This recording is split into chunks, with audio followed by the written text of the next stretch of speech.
Arizona, April 14th. An apprentice accidentally dropped a securing nut into an empty argon tanker and entered the tank to recover it. He took 2 breaths and collapsed. He died. Oklahoma, March 14th. A new pipeline in a trench was being proof tested with nitrogen. A charge hand entered the trench to investigate an audible leak. He took 2 breaths and collapsed. He died. September 26th, Michigan. After a fire in a pump room was extinguished with CO2, a fireman went down to investigate. He wore an oxygen supply, but as soon as he found the fire was out, he removed his mask. He took 2 breaths and collapsed. The fireman died. All these men really died. And from a very deadly killer. A killer they did not smell, did not see. There was no warning. They took 2 breaths, and minutes later they were dead.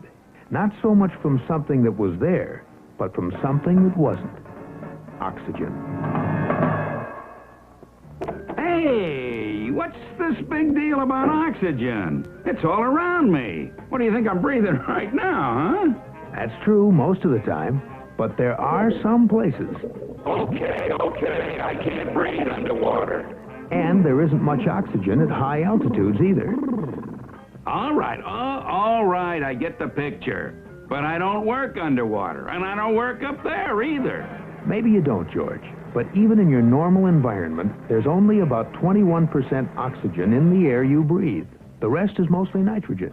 And someday, someplace, probably where you work every day, and it could be a pipe casing, a ship's hold, a mine shaft, a tank or a pit, usually a confined space of some sort, there's going to be less than 21% oxygen.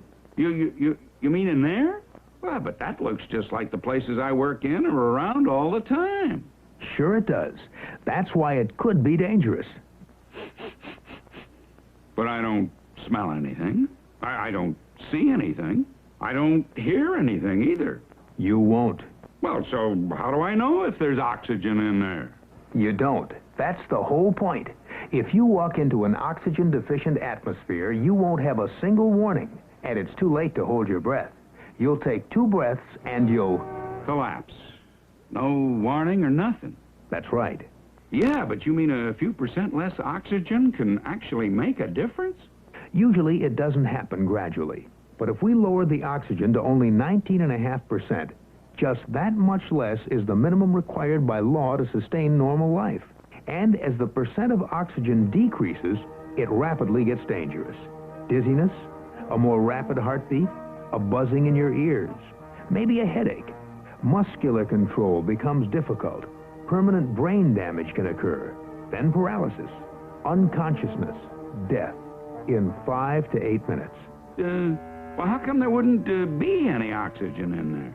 Could be a lot of reasons, George, but mostly because industry today uses many types of gases. Some of them precisely for the reason that they completely replace oxygen in a specific area. Some of these gases are poisonous, some highly flammable, but many of them you won't see, taste, or smell. Or a lack of oxygen could be caused by flame, fire, rust, or by the decay or fermentation of organic matter. So, I really don't know what's in there, do I? Oh, hi, Harry. Hello, George. Hey, that's Harry in there. He's down. I gotta go get him. Stop. Think. Don't panic. Yeah, but there's no oxygen in there. Time is critical, but if you walk in there without oxygen, there'll be 2 men down. So scream for help. Help! Help! Harry's down in there. I need an oxygen mask and a safety line, fast. Now you're thinking. You must have an oxygen source and a lifeline. You can't hold your breath long enough to rescue someone. Get medical help here fast and then notify the boss.